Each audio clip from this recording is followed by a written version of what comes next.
आपण सर्वांना तारणाऱ्या प्रभू येशू ख्रिस्ताच्या नावामध्ये सलाम.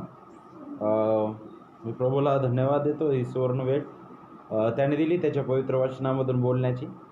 आजच्या प्रभुवारी आपण सर्वजण एकत्रित आलो असताना आपण त्या स्वर्गीय प्रभूला धन्यवाद देऊ, त्याचे उपकार स्तुती करू, त्याच्या पवित्र आणि सामर्थ्य हातामध्ये आपण पडूया.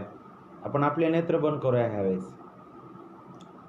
स्वर्गीय आमच्या पित्या, आम्ही मनापासून तुझे उपकार मानतो, आभार मानतो आणि तुला गौरवितो देवबापा. तुझ्या दये कृपेने आजचा हा सुंदर दिन देवबापा, हा प्रभुवार, ही सुंदर सकाळ आमच्या आयुष्यात तू दाखवलीस.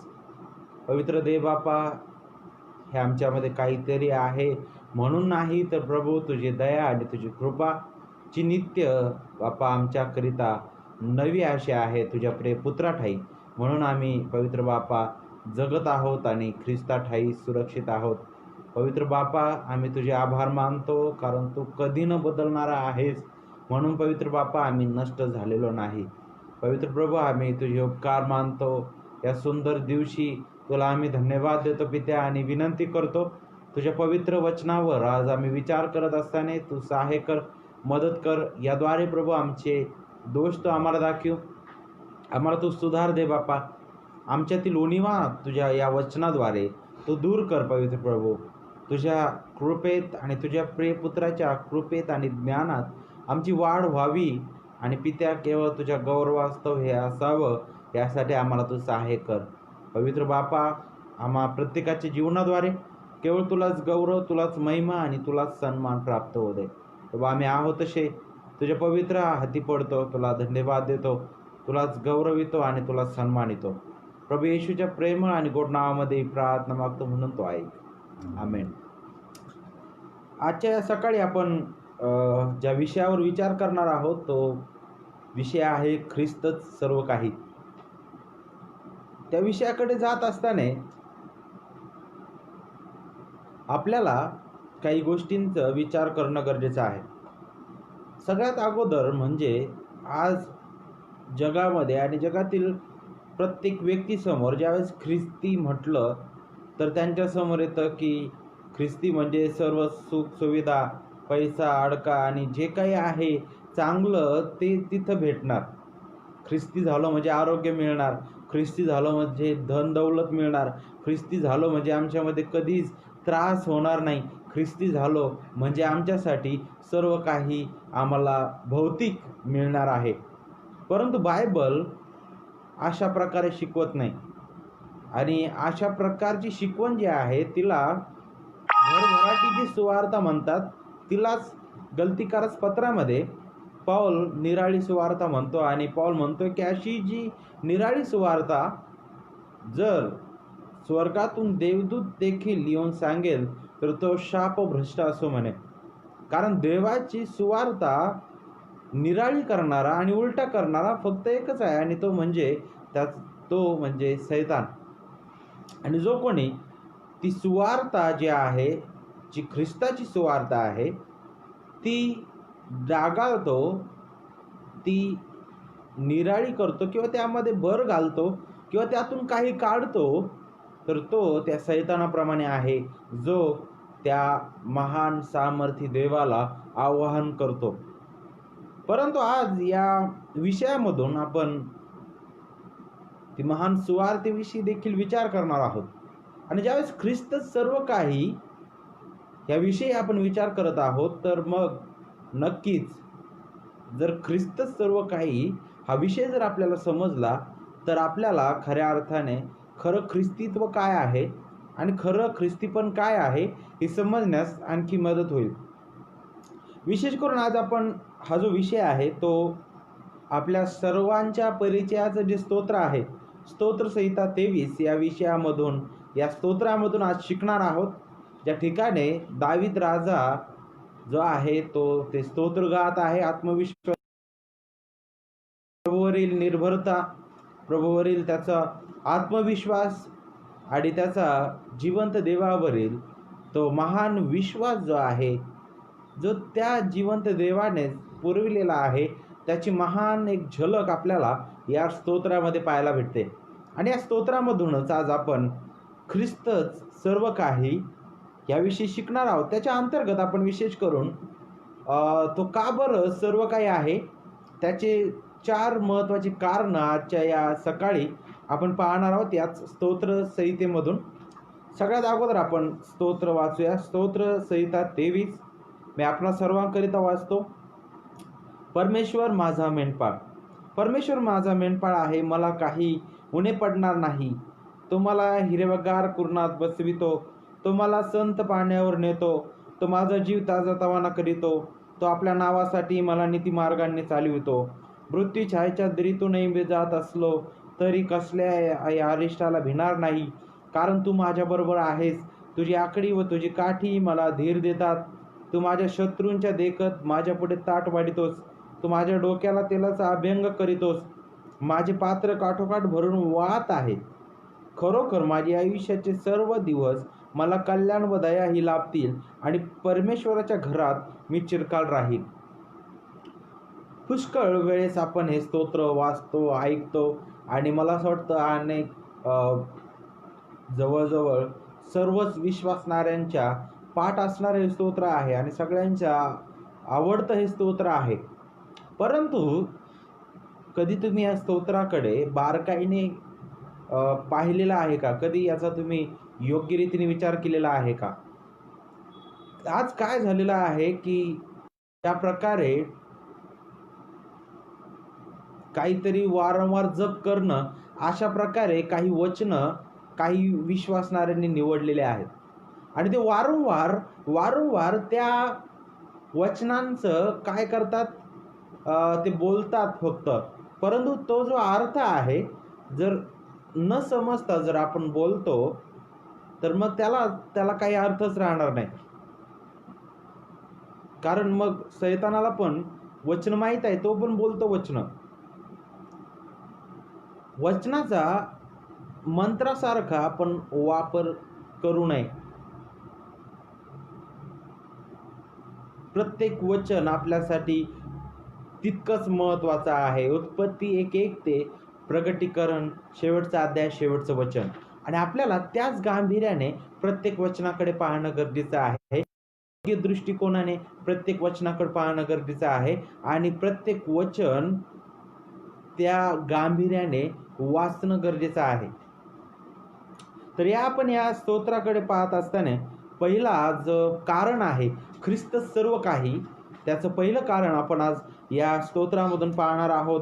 आणि ते पहिलं कारण म्हणजे वचन 1 मधून की ख्रिस्तच महान पुरवठा. ज्यावेळेस आपण ख्रिस्तच सर्व काही याच्याविषयी विचार करतो तर देवाच्या प्रिय लेकरांनो, हा असा विषय आहे की जो प्रत्येक विश्वासणाऱ्याला समजणं गरजेचं आहे, ज्याने आपण सर्व स्थितीमध्ये आनंदी राहू. काय होतं पुष्कळ वेळेस की पुष्कळ विश्वासणाऱ्यांविषयी ज्यावेळेस मी विचार करतो किंवा ऐकतो, जर काही दुःख आलं तर ते पुष्कळ वेळेस कुरकुर करतात. पुष्कळ वेळेस ते काय करतात की देवावर एक प्रकारे बोट दाखवितात. परंतु ज्यांना ख्रिस्त सर्व काही आहे, ज्यांना ख्रिस्त योग्य रीतीने समजलेला आहे, ते त्या योगाप्रमाणे म्हणतात की परमेश्वराकडून फक्त सुखच घ्यावं, दुःख घेऊ नये काय? कारण ख्रिस्त सर्व काही आहे, जो दुःखामध्ये सुद्धा आपल्याला ताकद देणारा आणि कृपा पुरवणारा आहे. पौल जो आहे, प्रेषित पौल, त्याच्या जीवनामध्ये सुद्धा वेदना होत्या, त्याच्या शरीरामध्ये त्याला भयंकर त्रास होता. परंतु त्याच्यासाठी ख्रिस्तच सर्व काही होता आणि म्हणूनच त्याच्यासाठी त्या वेदनासुद्धा काहीच नाहीत. त्याने प्रार्थना केली, परंतु प्रभूने सांगितलं, माझी कृपा तुला पुरेशी आहे.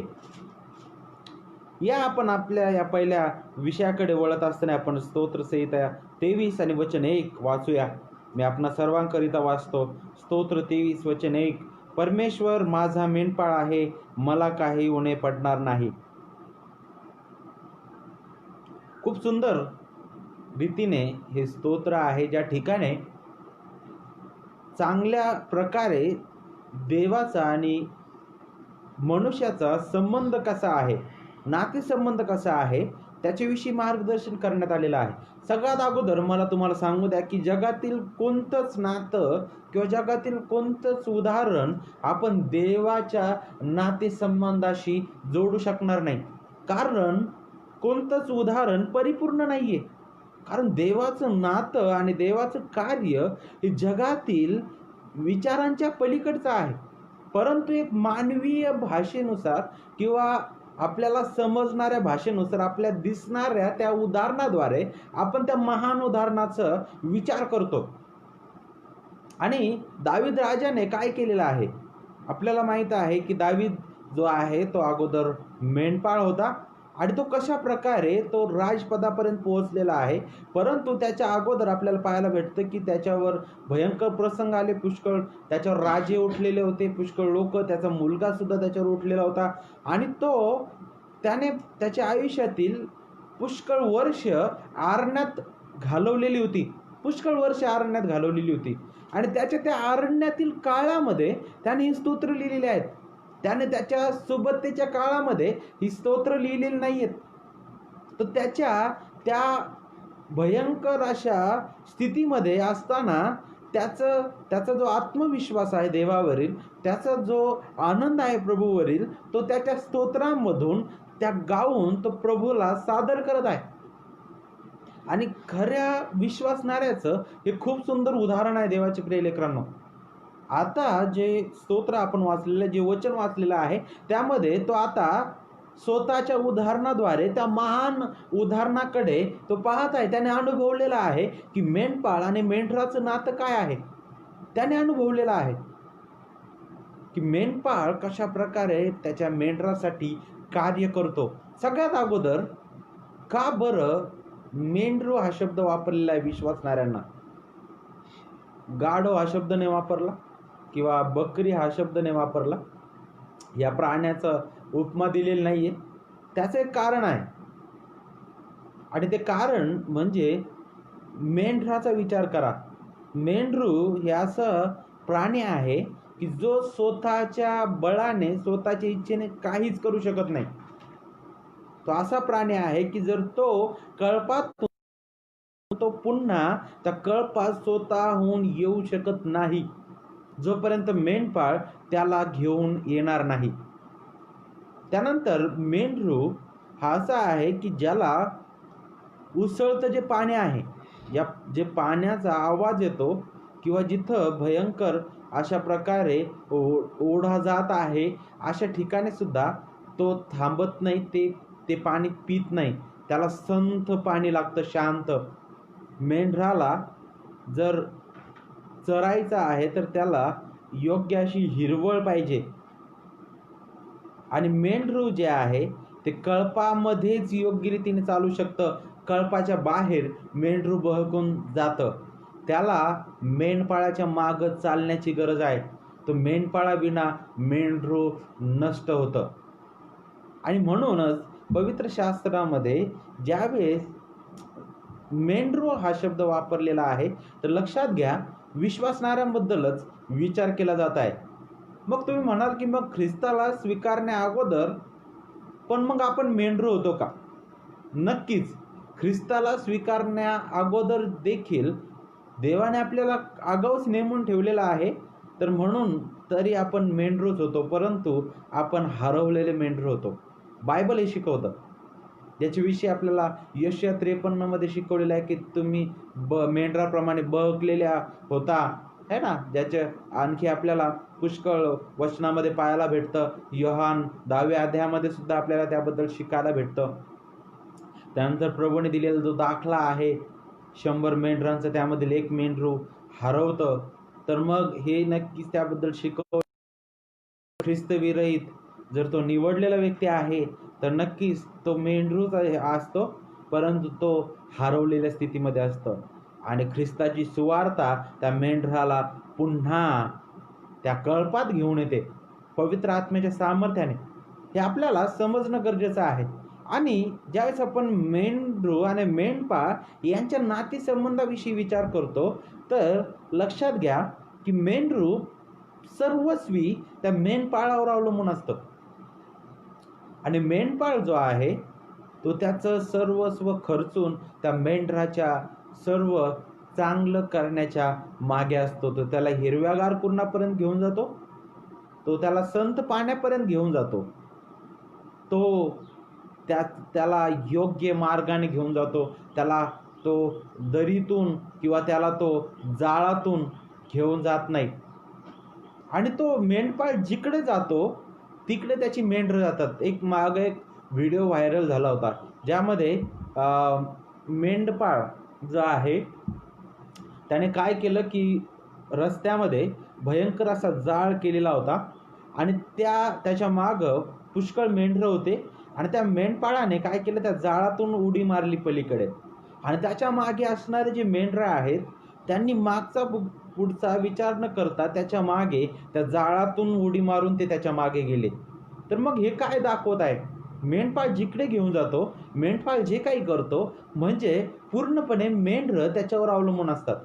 आणि लक्षात घ्या, या वचनामध्ये आपण विचार करत असताना इथं दावीद राजा स्वतःचं नातेसंबंध प्रगट करत आहे, देवाप्रती त्याचा आत्मविश्वास प्रगट करत आहे. तो म्हणत आहे की परमेश्वर माझा, तो असा म्हणत नाही आमचा, तो म्हणत नाही तुमचा, तो म्हणत आहे माझा. आणि परमेश्वर ज्यावेळेस म्हणत आहे तर इथं कोण आहे? हा देव जो पिता, तो महान मेंढपाळ, तो उत्तम मेंढपाळ आहे, तो सामर्थ्यशाली मेंढपाळ आहे. आणि आपल्याला पाहायला भेटतं की तो म्हणतो की तो माझा मेंढपाळ आहे. तर तो कसा झाला बरं मेंढपाळ? दाविदाने काहीतरी चांगलं केलं म्हणून तो त्याचा मेंढपाळ झाला का? नाही. दावीद शमूएलाकडे गेला का की तुम्हाला अभिषेक कर राजा होण्यासाठी, मला देवाने निवडलेला आहे? नाही. देवाने शमूएलाला तिकडं पाठवलेलं होतं. देवाने त्याच्या मेंढराला कळपात आणलेला आहे. देव कार्यरत आहे यामध्ये. आणि विशेष करून ज्यावेळेस आपण इथं पाहतो तर परमेश्वर माझा, तर इथं जुन्या करारामध्ये हा जो शब्द आहे तो यहोवा देवाविषयी वापरण्यात आलेला शब्द आहे. देव जो पिता, जो सार्वकालिक प्रभू, जो महान सामर्थ्य प्रभू, जो त्रैकत्वातील पहिलं व्यक्तिमत्व, जो योजना करणारा आहे, जो महान सामर्थ्य देव, तो प्रभू, तो उत्तम मेंढपाळ आहे. आणि तो जो देव जो पिता आहे, ज्या प्रकारे उत्तम मेंढपाळ आहे, त्याचप्रमाणे आपल्याला नवीन करारामध्ये पाहायला भेटतं की त्याने त्याच्या एकुलत्या एका पुत्राला उत्तम मेंढपाळ म्हणूनच ह्या भूतलावर पाठविलं. आणि हा जो मेंढपाळ आहे तो जगातील मेंढपाळाप्रमाणे नाहीये. हा मेंढपाळ जो आहे तो उत्तम आहे. हा मेंढपाळ जो आहे तो सार्वकालिक आहे. तो मी विश्वास ठेवतो म्हणून तो मेंढपाळ झाला नाही, तर तो अगोदरपासूनच महान मेंढपाळ, महान उत्तम रक्षणकर्ता असा प्रभू आहे. आणि त्याच प्रकारे आपल्याला पाहायला भेटतं की तो सार्वकालिक महान मेंढपाळ असा आहे. आणि त्याच्याविषयीच आपल्याला यामध्ये पाहायला आणि शिकायला भेटत आहे. योहान 10 आणि वचन 11 मध्ये प्रभू येशू ख्रिस्त स्वतः म्हणतो की मीच उत्तम मेंढपाळ आहे. उत्तम मेंढपाळ जो आहे, हा उत्तम मेंढपाळ सर्व जीवनाचा उगम आहे. तो सार्वकालिक आहे, तो कधी न बदलणारा आहे. तो सर्वाधिकारी मेंढपाळ आहे, जो जीवन देण्यास समर्थ असा आहे. आणि तेही सार्वकालिक जीवन देण्यास समर्थ आहे. तो असा हा उत्तम मेंढपाळ आहे प्रभू येशू ख्रिस्त.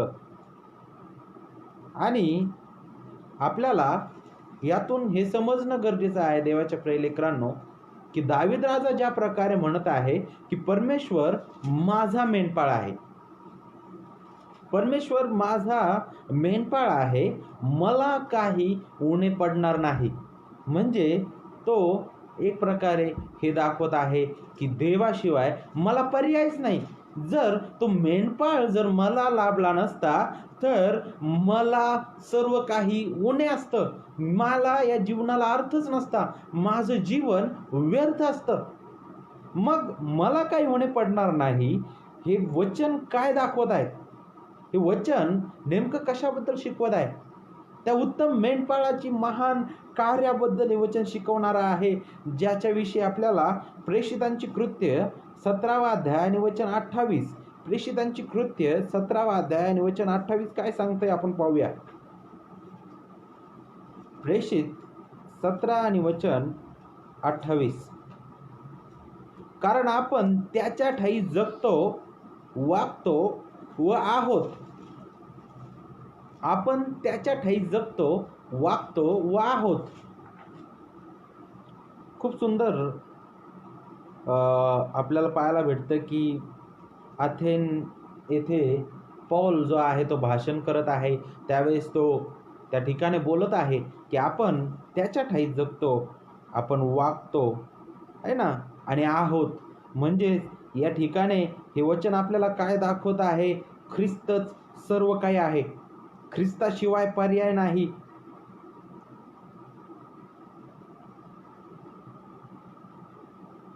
ख्रिस्ताशिवाय आपल्याला काहीच नाहीये.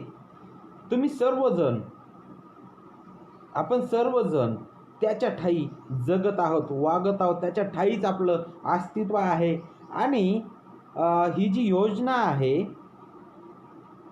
ती योजना, तो जे एकमेव मध्यस्थ, एकच महायाजक, एकच उद्धारक, एकच जे नाव आहे तुम्हाला आणि मला देण्यात आलेला आहे, देव करण्यात आलेला आहे, आणि ते म्हणजे प्रभू येशू ख्रिस्त, त्याच्याद्वारे सिद्धीस नेलेला आहे स्वर्गीय पित्याने. ज्या नावामध्ये आपल्याला मुक्ती मिळतं, त्या प्रभू येशू ख्रिस्ताच्या नावामध्ये आपल्याला त्या परमेश्वराच्या, त्या स्वर्गीय पित्याच्या महान क्रोधापासून, शापापासून शांती मिळते. आपला समेट घडवून त्याने आणलेला आहे. ज्या नावामुळे आपल्याला तारण मिळालेलं आहे, ते एकमेव नाव या पृथ्वीवर आणि स्वर्गाखाली आपल्याला देण्यात आलेला आहे. आणि ज्या वेळेस आपण प्रभू येशू ख्रिस्ताविषयी विचार करतो, ख्रिस्ताच्या वचनाविषयी आपण आठवण करतो की ज्या ठिकाणी ख्रिस्त म्हणतो की मीच मार्ग आहे, मीच सत्य जीवन आहे, मीच पुनरुत्थान, मी जीवनाची भाकर आहे, मी जिवंत पाणी आहे, त्या वेळेस तो हे आपल्याला प्रदर्शित करत आहे, हे दाखवत आहे, हे सांगत आहे की त्याच्याशिवाय दुसरा पर्यायच नाही आपल्याला. आणि तोच एकमेव परमेश्वराचा, तो आपल्याला उद्धार देणारा एकमेव मध्यस्थ, एकमेव महायाजक आहे. तो आपल्याला, तुम्हाला आणि मला तो तारण देण्यास समर्थ आहे. आणि त्या ख्रिस्तामध्येच जगण्याला विश्वासणाऱ्यांचा जीवनाचा अर्थ कळतो, आपल्याला पाहायला भेटतं. आणि ख्रिस्त हा आपल्याला पाहायला भेटतं की तो अनन्य आहे, त्याच्यासारखा दुसरा कोणी नाही, त्याच्या वेगळा दुसरा कोणी नाही. जसा स्तोत्र संहितेमध्ये दावीद राजा या ठिकाणी म्हणत आहे की परमेश्वर मेंढपाळ आहे. नक्की ज्या प्रकारे स्वर्गीय पिता उत्तम मेंढपाळ आहे, त्याच प्रकारे त्याने त्याच्या प्रिय पुत्राला महान आणि उत्तम मेंढपाळ म्हणूनच या भूतलावर पाठविलेला आहे. त्याची का गरज होती बरं? त्याची गरज का होती? कारण इथे उणे हा जो शब्द आहे तो आपल्याला त्याची ती गरज दाखवतो. ख्रिस्ताविना, देवाविना मनुष्याच्या जीवनाला अर्थच नाही. निर्माणकर्त्याविना निर्मितीला अर्थच नाहीये. त्याच प्रकारे आपल्याला पाहायला भेटतं की आपल्या जगण्याला, आपल्या जीवनाला ख्रिस्ताविना अर्थच नाहीये. का आपल्याला ख्रिस्ताची गरज आहे? कारण देवाचं वचन आपल्याला स्पष्ट शिकवतं. उत्पत्तीच्या पुस्तकामध्ये आपल्याला पाहायला भेटतं की मनुष्याच्या मनातील कल्पना तर एकसारख्या वाईट आहेत. यशया आपल्याला शिकवितं की तुम्ही बहकलेले असे आहात. त्याचप्रमाणे इर्मया आपल्याला शिकवतं की मनुष्याचं हृदय हे कपटे आहे, ते असाध्य रोगाने ग्रस्त आहे. रोमकरास पत्र शिकवतं की नीतिमान कोणीच नाही, एक देखील नाही.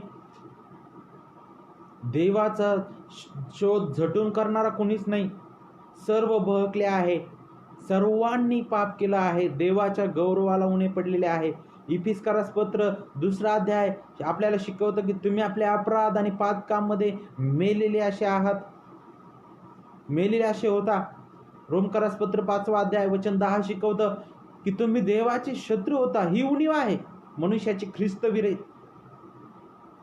आणि मग नक्कीच ही उणीव जर आपल्याला कळाली तर आपल्याला हे समजेल की ख्रिस्तच सर्व काही आहे, कारण ख्रिस्ताने आपल्याला यातून सोडवलेला आहे. आणि म्हणूनच ज्या प्रकारे दावीद राजा म्हणतो की परमेश्वर माझा मेंढपाळ आहे, मला काही उणे पडणार नाही, तर नक्कीच इथं ख्रिस्त हा जो महान पुरवठा आहे त्याच्याविषयी आपल्याला मार्गदर्शन मिळतं की तो महान पुरवठा आहे, तो सर्व काही आहे, तो आपलं जीवन आहे. आणि म्हणूनच पौल काय म्हणतो की मला तर जगणं हा ख्रिस्त आणि मरण हा लाभ आहे. कुणाला मरण हा लाभ आहे? ज्यांना जगणं हा ख्रिस्त आहे. ज्यांच्यासाठी ख्रिस्त सर्व काय आहे त्यांच्यासाठी मरण देखील लाभ आहे, कारण मरण देखील त्या ख्रिस्ताच्या समोर काहीच नाही. कारण ख्रिस्ताठायी आपल्याला जीवन लाभलेलं आहे आणि तेही विपुल असे जीवन लाभलेलं आहे. आणि म्हणूनच या वचनामधून आपल्याला पहिलं कारण पाहायला भेटत आहे, आणि ते पहिलं कारण म्हणजे ख्रिस्तच हा महान पुरवठा आहे. दुसऱ्या जे कारण आहे ख्रिस्तच सर्व काही त्या विषयाच्या अंतर्गत, ते दुसरं कारण म्हणजे आपण वचन 2 आणि वचन 3 मधून पाहणार आहोत, आणि ते म्हणजे तो महान जतनकर्ता आहे. जतनकर्ता म्हणजे काय आहे? जसं असा एक गट आहे ज्याला डीइझम म्हणतात, देववाद. ते म्हणतात की देवाने सर्व काही निर्माण केलं आणि त्याने सर्व काही निर्माण करून आता त्याच्या निर्मितीचा ताबा त्याने सोडून दिलेला आहे त्याच वेळेस, आणि जे काही चालतं ते निसर्गाच्या नियमानुसार चालत आहे, ज्यामध्ये देव वैयक्तिक रीतीने आपला सहभाग देत नाही. तो त्याच्यामध्ये काहीच पडत नाही, त्याला काहीच घेणं देणं नाही त्याची निर्मितीचं. याला देववाद म्हणतात, आणि हे पवित्र शास्त्रानुसार चुकीचे विचार आहेत. परंतु जतनकर्ता हा असा विषय आहे, हे असं तत्व आहे जे आपल्याला हे शिकवतं की देव महान निर्माण करता आहे आणि त्याने ते निर्माण करून सोडून दिलेलं नाही, तर तो त्याच्या निर्मितीमध्ये कार्यरत आहे. सूर्य, चंद्र, तारे जे काही घडत आहे ते त्याच्या शब्दाच्या बाहेर नाही. कोणीच त्याच्या हातून सुटू शकत नाही. वादळ देखील त्याचं ऐकतं. छोट्यातले छोटं कीटक सुद्धा त्याच्या आज्ञेच्या बाहेर नाही. त्याच्या नियंत्रणामध्ये सर्व काही आहे. त्याच्याविषयी आपल्याला जतनकर्ता हा शब्द दाखवता. आणि विशेष करून ज्यावेळेस आपण ख्रिस्ताविषयी विचार करतो की तो महान जतनकर्ता आहे, तर आपण वाचूया वचन स्तोत्र 23 आणि वचन 2 आणि 3. तो मला हिरव्यागार कुरणात बसवितो, तो मला संत पाण्यावर नेतो, तो माझा जीव ताजातवाना करीतो, तो आपल्या नावासाठी मला नीतिमार्गांनी चालवितो. किती सुंदर ही वचनं आहेत, किती सुंदर स्तोत्र आहेत. काय आहे हा मेंढपाळ? कसा आहे? जगातील मेंढपाळ काय करतात बरं? त्यांच्या मेंढरांना ज्या ठिकाणी योग्य त्यांना हिरवळ किंवा त्या मेंढरांसाठी योग्य खाण्यासाठी आहे अशा ठिकाणी ते घेऊन जातात. मेंढपाळ त्याच्या मेंढरांना पाणी पिण्याविषयी विचार करत असताना तो हे विचार करतो की कुठं संथ रीतीने पाणी वाहत आहे, योग्य रीतीने कुठं शुद्ध चांगलं पाणी आहे अशा ठिकाणी तो मेंढरांना घेऊन जातो, जेणेकरून मेंढरं त्या ठिकाणी पाणी पिऊ शकतील. उसळ त्या ठिकाणी किंवा जिथं दूषित आहे अशा ठिकाणी मेंढरं खास करून पाणी पित नाहीत पुष्कळ वेळेस. आणि त्याच प्रकारे त्याचं उदाहरण घेत असताना दावीद राजा स्वतःविषयी विचार करत आहे. मग ज्यावेळेस आपण विश्वासणाऱ्या नात्याने हिरवेगार कुरण किंवा संत पाण्याविषयी विचार करतो, तर मग इथं कुरण हा जो शब्द आहे, कुरण, त्याचा हिब्रू मूळ जो अर्थ आहे, तो अर्थ म्हणजे वस्ती असा आहे, वस्ती. आणि संथ पाणी, संथ हा जो शब्द आहे, संथ, त्याच्यासाठी हिब्रू मूळ भाषेमध्ये विसावा हा शब्द वापरण्यात आलेला आहे, रेस्ट. आणि ज्यावेळेस आपण या दोन्ही शब्दांविषयी विचार करतो, वस्ती आणि विसावा, वस्ती करणं आणि विसावा, या दोन्ही शब्द आपल्याला निश्चिंतता दाखवतात.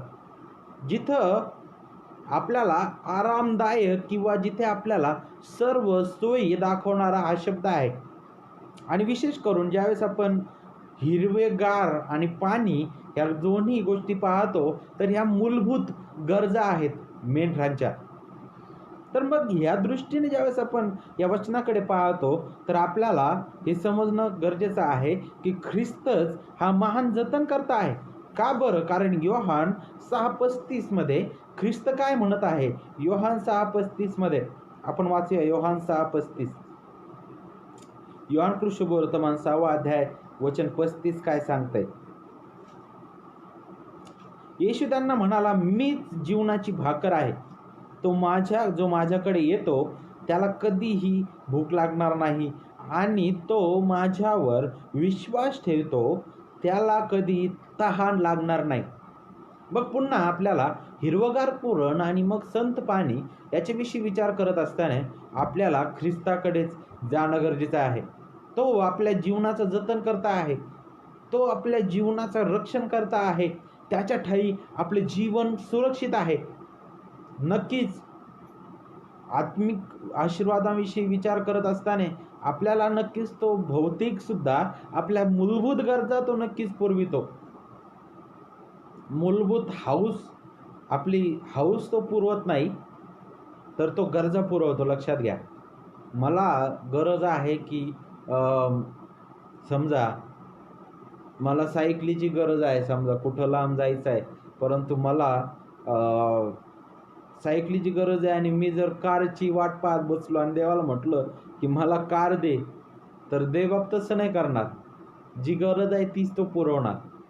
मला आजची गरज आहे जी, तीच तो पुरवतो. भौतिक रीतीने हा आपण विचार करतो, परंतु ज्यावेळेस ख्रिस्त जतन करता याविषयी आपण विचार करतो, तर तो त्याच्या ठायी आपल्याला शांती आहे, त्याच्या ठायी आपला समेट पित्यासोबत झालेला आहे, त्याच्या ठायी आपण निश्चिंत आहोत याच्याविषयी हा शब्द आपल्याला दाखवितो. त्याचसोबत हिरवेगार कुरण आणि संत पाणी आपल्याला आणखी एका गोष्टीचं आठवण करून देतं, आणि ते म्हणजे देवाचं वचन, ज्याच्याविषयी आपल्याला स्तोत्र 19 आणि वचन 7 ते 14 मार्गदर्शन करतं. वचन 7 आणि 14 विशेष करून आपण वाचूया. स्तोत्र 19, स्तोत्रसंहिता 19 आणि वचन 7-14 आपण वाचूया.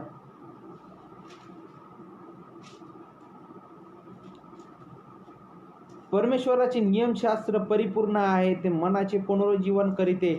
परमेश्वराचा निर्बंध विश्वसनीय आहे, तो भोळ्यांना समंजस करीतो. वचन 14 काय सांगतंय? हे परमेश्वरा, माझ्या दुर्गा, माझ्या उद्धारका, माझ्या तोंडचे शब्द व माझ्या मनचे विचार तुला मान्य असोत. त्याचसोबत वचन 9 सांगतं की परमेश्वराचे भय शुद्ध आहे, ते सर्व काळ टिकणारे आहे. परमेश्वराचे निर्णय सत्य आहे, ते सर्व ते न्याय आहे. आणि वचन 10 सांगतं की ते सोन्यापेक्षा 52 कशी सोन्याच्या राशींपेक्षा इष्ट आहेत, ते मधापेक्षा, मोहळातून पाझरणाऱ्या मधापेक्षा गोड आहेत. देवाचं वचन आपल्यासाठी हिरवगार कुरण आहे, ते आपल्यासाठी आत्मिक अन्न आहे, ज्याच्याविषयी ख्रिस्त ज्यावेळेस सैतान म्हणतो की या धोंड्याला तू आज्ञा कर आणि ते तुझ्यासाठी भाकर होईल, त्यावेळेस ख्रिस्त त्याला उत्तर देत असताना म्हणतो की मत्ती 4:4 मध्ये की मनुष्य केवळ भाकरीने नव्हे तर परमेश्वराच्या मुखातून निघणाऱ्या प्रत्येक वचनाने जगेल. तर तो हे सांगत होता की देवाच्या वचनावरच मला अवलंबून राहायचं आहे, मला तुझं ऐकायची गरज नाहीये. त्यातून हे शिकवलं जात आहे की संत पाणी आणि हिरवगार कुरण म्हणजे ज्या प्रकारे आपल्या भौतिक आपल्या या शरीराकरिता जिवंत राहण्याकरिता आपल्याला शारीरिक त्या अन्नाची गरज असते, त्याच प्रकारे आपल्याला आत्मिक जीवनाकरिता ख्रिस्त पुरेसा आहे आणि ख्रिस्ताचं वचनच पुरेसा आहे. तेच आपल्यासाठी हिरवगार कुरण आणि संत पाणी आहे.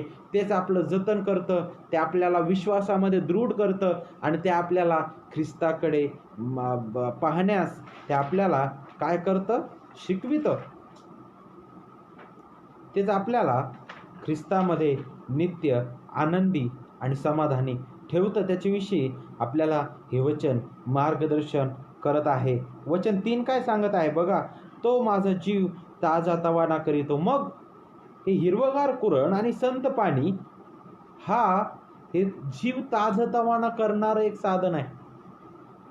मग ज्यावेळेस आपण ख्रिस्ताविषयी शिकतो, त्याच्या वचनातून आपण अधिक त्याच्या वचनामध्ये वाढतो, ते आपल्याला आत्मिक आपल्या जीवनामध्ये आपल्याला ताजतवानं करणारा आहे. आणि पुढं काय सांगितलं त्या वचनामध्ये, तो आपल्या नावासाठी ख्रिस्त देव त्याच्या नावाकरिता काय म्हणतोय, मला नीतिमार्गाने चालवितो. दावीद राजा असं म्हणत नाही की मी त्याच्या नावाकरिता नीतिमार्गाने चालतो. नाही, लक्षात घ्या, यातून दावीद राजा जरी हे स्तोत्र गात आहे तर आपल्याला हे समजणं गरजेचं आहे की मी ख्रिस्ती झालो म्हणजे मी परिपूर्ण झालो असं नाही. ख्रिस्तच आहे जो आपल्याला नीतिमार्गाने चालवणारा आहे. कारण देवाचं वचन सांगतं की त्याने काय केलं बरं, आपली पाप स्वतःवर घेतली. त्याने त्या वधस्तंभावर आपला स्वतःचा प्राण दिलेला आहे. तो मृत्यू पावला आणि 3ऱ्या दिवशी पुनरुत्थित झाला. त्या ख्रिस्ताने त्याची नीतिमत्वता त्याचे विश्वासणाऱ्यांवर, त्याचे निवडलेल्या लोकांवर बहाल केलेली आहे. ख्रिस्तामध्ये आपण नीतिमान ठरवण्यात आलेलो आहोत. ख्रिस्तामध्ये आपण त्याचे लेकरं झालेलो आहोत. आणि म्हणून आपल्यातून जे काही चांगलं घडतं आता विश्वासणाऱ्या नात्याने, तर ते आपल्या स्वतःचं नाही तर ख्रिस्ताचं आहे. कारण पाऊल काय म्हणतो की मी जगतो असं नाही तर म्हणे ख्रिस्त माझ्या ठाई जगतो म्हणे. तो म्हणतो की मी आता स्वतःला मेलोय, तर मग ख्रिस्त जर लाभलेला आहे तर हे जीवन ख्रिस्ताचं आहे. आणि मग जर मी नीतिमार्गाने चालत आहे किंवा माझ्यातून काहीतरी कार्य घडत आहे चांगलं, तर ते माझ्या स्वबळाने होत नाही, तर ख्रिस्ताने जे कार्य माझ्या आतमध्ये केलेलं आहे त्याचं प्रमाण त्या कार्यातून प्रकट होतं. आणि मग आपल्याला नीतिमार्गाने चालण्यासाठी ख्रिस्ताचीच गरज आहे. आपल्या स्वतःच्या बळावर आपण नाही चालू शकत. आणि म्हणूनच ख्रिस्तच आपल्याला काय करत आहे, त्या योग्य मार्गाने चालवितो. त्याचं वचन आपल्याला सरळ ठेवतं, ज्याच्याविषयी आपल्याला 2 तिमोथी 3 अध्याय वचन 16-17 शिकवितं. ते आपल्याला दोष दाखवितं, ते आपल्याला सुधारतं, ते नीती शिक्षण देतं. म्हणजे काय आहे, त्याच्या नीतिमार्गाने चालवितं. त्यानंतर पुढचं 3रं जे कारण आहे आज आपण पाहणार आहोत, ते 3रं कारण ख्रिस्त सर्व काही. याचं ते 3रं कारण म्हणजे ख्रिस्तच महान आत्मविश्वास, जे आपण वचन 4 मधून पाहणार आहोत. ज्या ठिकाणी दावीद राजा म्हणतो की मृत्यू छायेच्या दरीतूनही मी जात असलो तरी कसल्याही अरिष्टाला भिणार नाही, कारण तू माझ्याबरोबर आहेस. तुझी आकडी व तुझी काठी मला धीर देतात. काय आहे मृत्यू छायेची दरी? ख्रिस्ताविना सार्वकालिक नाश अटळ आहे. देवाच्या प्रिय लेकरांनो, मृत्यू आपल्याला त्या एदेन बागेची आठवण करून देते, ज्या ठिकाणी देवाने अगोदर आदाम हवेला सगळ्यात अगोदर आज्ञा दिलेली होती की तुम्ही वाटेल त्या झाडाचं फळ खा म्हणे, परंतु मध्यभागी असणारं जे झाड आहे, जे बऱ्या आणि वाईटाचं ज्ञान करून देणारं आहे, त्याचं फळ मात्र खाऊ नका. ज्या दिवशी तुम्ही ते खाल त्या दिवशी तुम्ही खास मराल. मृत्यू जो आहे त्याचं सुरुवात त्या आदाम हवेकडून झालेल्या त्या पापामुळे झालेले आहे. पापाचा परिणाम हा आहे मृत्यू. पापाचं वेतन हे आहे मरण. आणि आपल्याला त्याच्याविषयी इथं शिकायला भेटत आहे. आणि या मरणामध्ये सुद्धा खास मरण आहे. आणि ते खास मरण म्हणजे देवापासून दुरावा. आणि भयंकर गोष्ट आहे. मृत्यूविषयी विचार करतो तर हे असं सत्य आहे ज्यातून कुणीच सुटू शकणार नाही, विश्वासणारा किंवा अविश्वासणारा. परंतु लक्षात घ्या, विश्वासणाऱ्यांसाठी मृत्यू हा शेवट नाहीये, तर फिलिप्पी 1:21 नुसार ज्या प्रकारे पौल म्हणतो की मरण हा मला लाभ आहे, त्याच प्रकारे विश्वासणाऱ्यांसाठी मरण हा लाभ आहे. कारण तारण ख्रिस्तात आहे, आपलं सुरक्षित आहे. मृत्यू आपल्याला ख्रिस्तापासून विभक्त करू शकत नाही. आणि 1 कोरिंथी 15व्या अध्यायामध्ये आपल्याला शिकायला भेटतं की ख्रिस्ताने मृत्यूवर विजय मिळवलेला आहे आणि ख्रिस्तात आहे आपण विजयी जीवन जगत आहोत. आणि म्हणूनच ज्या प्रकारे दाविदाचा आत्मविश्वास होता की मी भिणार नाही, त्या प्रकारे प्रत्येक विश्वासणारा जो आहे तो या स्थितीमधून जात असताना न डगमगता समोर जातो. आणि म्हणूनच हे तिसरं कारण आहे ज्यामध्ये आपल्याला पाहायला भेटतं की आत्मविश्वास आहे. ख्रिस्तच महान आत्मविश्वास आहे. की मग जर मृत्यू जर आला आणि जर त्याला आपण घाबरत नाही, तर मग जगातील कोणतंही संकट आलं तरी आपण घाबरणार नाही. योबाची पुन्हा एक वार आठवण करा. त्याच्या जीवनामध्ये भयंकर अशा प्रकारचा प्रसंग आलेला होता. तो इतका भयंकर होता, ज्यावेळेस आपण इतिहास पाहू तर असं सांगितलं जातं की त्याच्या शरीरामधून किडे पडलेले होते, घाण वास येत होता, त्यासोबतच त्याला भयंकर वेदना होत्या, त्याला खाज येत होते आणि त्या वेदनेमध्ये तो बाहेर बसलेला आहे, राख उधळून घेत आहे. आणि अशा स्थितीमध्ये त्याची पत्नी येऊन म्हणते की एकदाचं नाव सोडून दे म्हणे देवाचं आणि मरून जा. त्यावेळेस जो म्हणतो की देवाकडून फक्त सुखच घ्यावं, दुःख घेऊ नये काय, त्याची आठवण आपल्याला करणं गरजेचं आहे. त्याचा देवावरील आत्मविश्वास, ख्रिस्तच त्याच्यासाठी आत्मविश्वास आहे महान. कारण ख्रिस्तच सर्व काय आहे, तो सर्वश्रेष्ठ आहे, तो जीवनाचा रक्षण करता आहे आणि जतन करता आहे. कारण आपल्याला इथं आणखी पुढं काय सांगितलेलं आहे, मृत्यू छायेच्या दरीतून मी जात असलो. दावीद राजाने ते अनुभवलेलं आहे भौतिक रीतीने. त्याच्यावर पुष्कळ राजे उठलेले होते, भयंकर रीतीने मृत्यू छायेची दरी होती, तरी देखील तो घाबरला नाही. कारण त्याचं लक्ष होतं की मी जरी मेलो तरी माझं जीवन सुरक्षित आहे त्या जिवंत देवाच्या ठाई, ख्रिस्ताच्या ठाई. आणि त्याला हे माहीत होतं की देवाच्या विरोधात कोणीच जाऊ शकणार नाही, त्याच्या शब्दाच्या बाहेर कोणी जाऊ शकणार नाही. आणि म्हणूनच त्याचा तो आत्मविश्वास आहे की मी जात असलो त्या मृत्यू छायेच्या दरीतूनही तरी मी भिणार नाही म्हणे. कारण का बरं, तू मजबूर आहेस. तो इमॅन्युएल प्रभू आपल्यासोबत आहे, ही महान खात्री आहे. ख्रिस्त जो इमॅन्युएल प्रभू आहे तो माझ्याबरोबर आहे, त्याच्या ठाई मी सुरक्षित आहे. आणि पुढं काय सांगितलंय, तुझी आकडी व तुझी काठी मला धीर देतात. आता आकडे आणि काठी नेमकं काय आहे? मेंढराचा विचार करा. मेंढपाळ, जुन्या करारामधील मेंढपाळ जे आहेत ते सोबत आकडे आणि काठी ठेवायचे. आणि ती आकडे आणि काठी जी आहे, आकडी याच्यासाठी असायची जेणेकरून जर मेंढरू जर कुठं खड्ड्यात पडलं तर त्याला त्या आकडीने ते बाहेर काढू शकतील, त्यासोबतच मेंढरासाठी ते चारा काढू शकतील. आणि काठी याच्यासाठी होती की मेंढरू सरळ दिशेने चालावं, त्याला योग्य मार्ग दिसावा, समजावा, म्हणून ते काठीने त्याला सरळ मार्गाने न्यायचे. तर मग नक्कीच आकडे आणि काठी ज्यावेळेस आपण याचा विचार करतो तर हे संरक्षणाबद्दल, मार्गदर्शनाबद्दल आणि शिस्तीबद्दल मार्गदर्शन करणारे शब्द आहेत. आणि आपल्याला हे समजणं गरजेचं आहे की देव ख्रिस्तामध्ये आपला पिता झालेला आहे.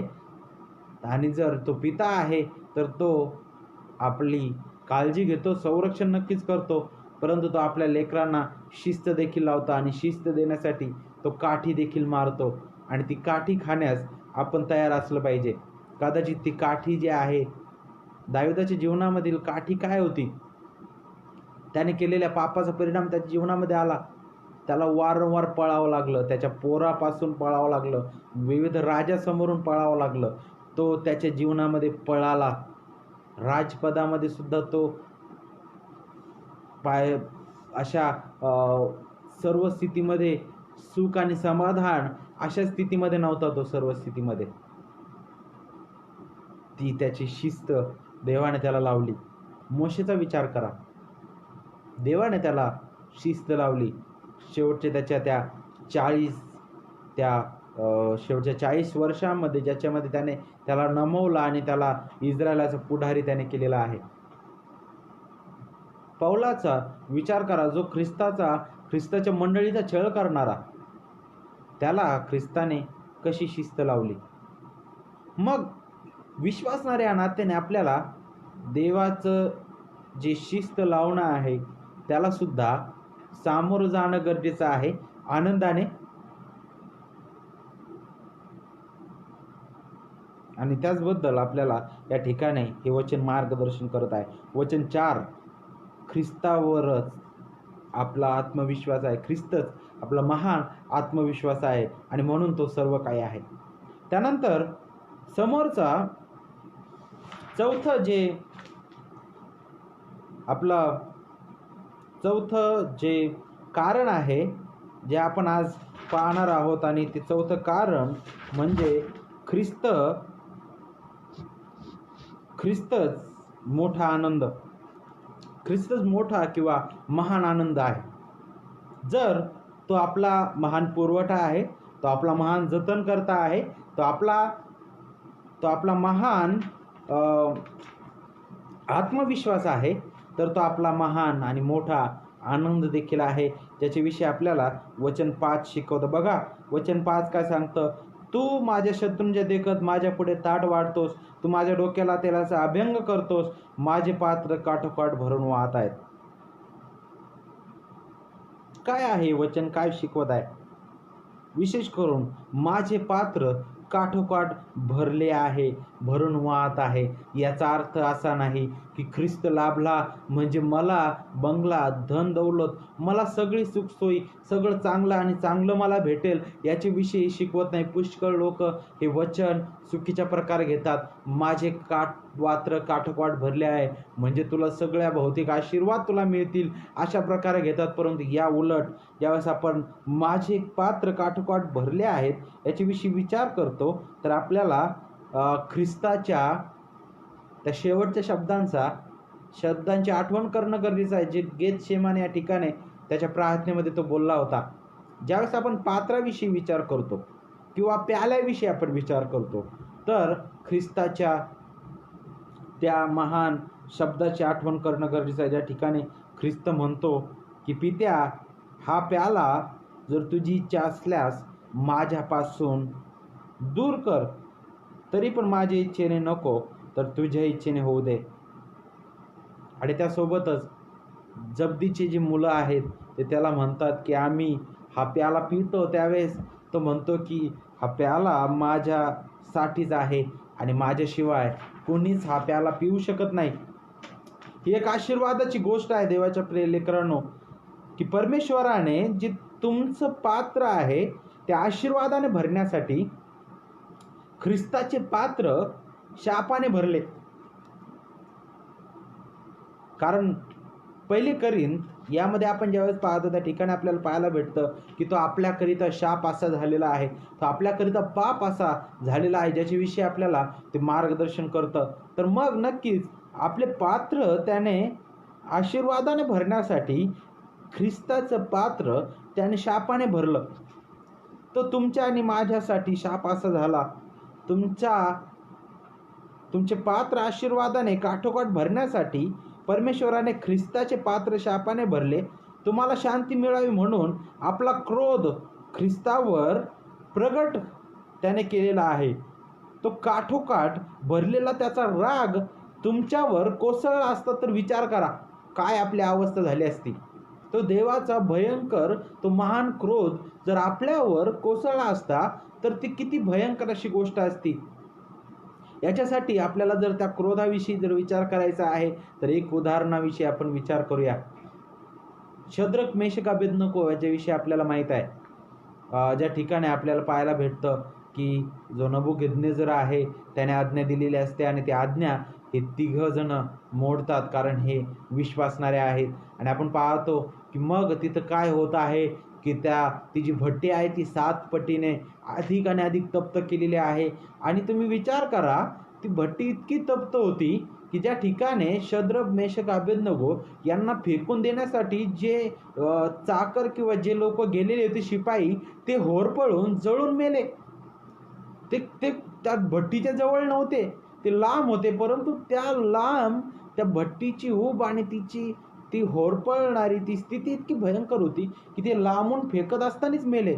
आणि मग विचार करा, त्याही पलीकडे ह्या तिघांना त्या भट्टीत टाकलेलं आहे, तर त्या ठिकाणी त्या भट्टीची तीव्रता किती असेल, आणि त्या तीव्रतेच्याही पलीकड 1000 पटीने असा भयंकर राग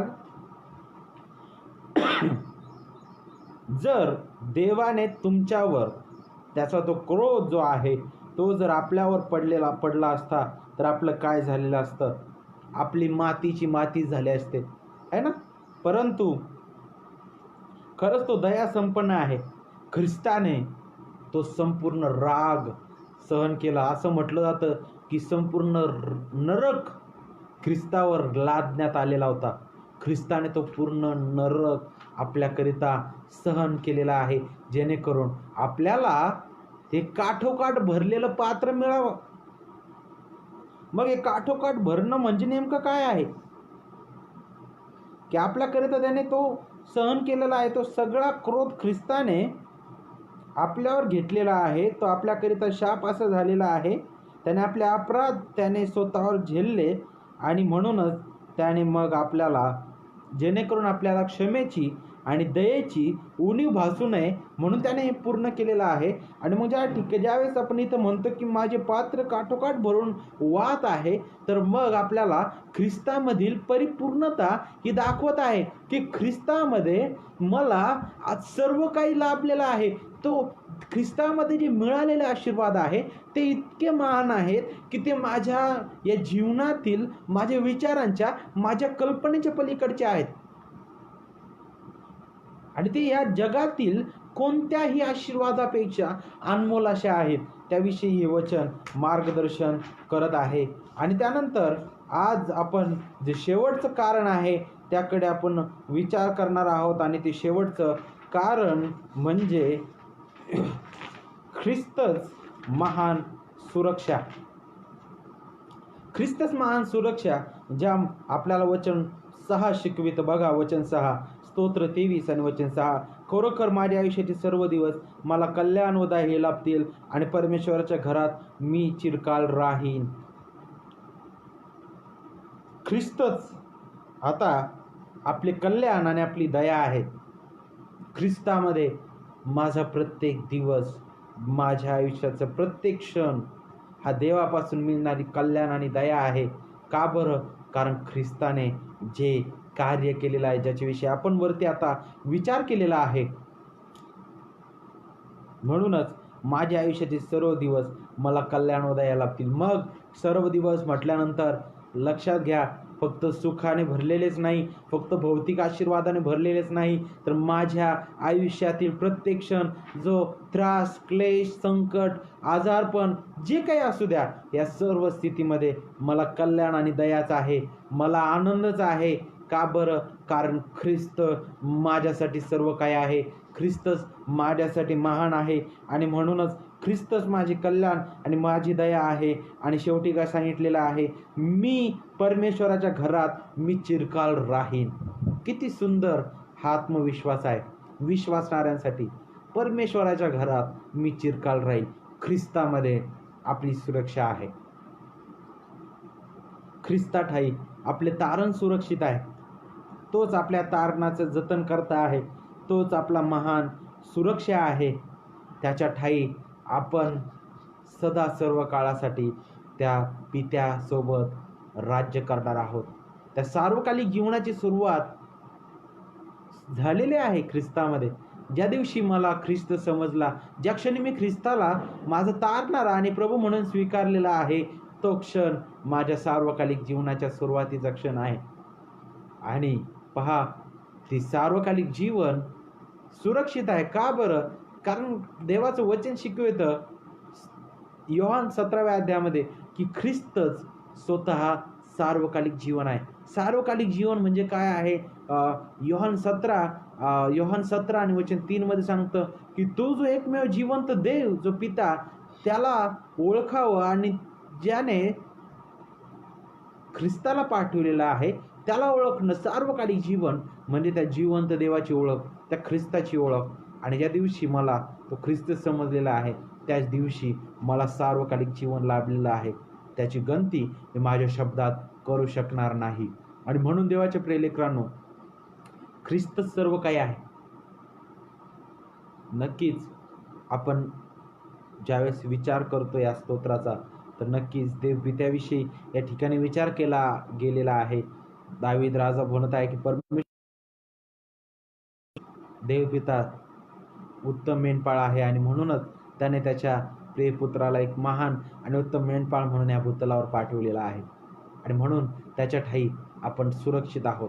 तो आपला महान पुरवठा आहे, तो आपला महान जतन करता आहे, तो आपला महान आणि मोठा आनंद आहे, तो आपला आत्मविश्वास आहे आणि ख्रिस्तच आपली. म्हणून देवाचे प्रिय लेकरांनो, ख्रिस्त साठी सर्व काही आहे. दुःख आलं किंवा काय आलं, डगमगू नका. ईश्वरीय नियोजन काय आहे ते समजून घ्या.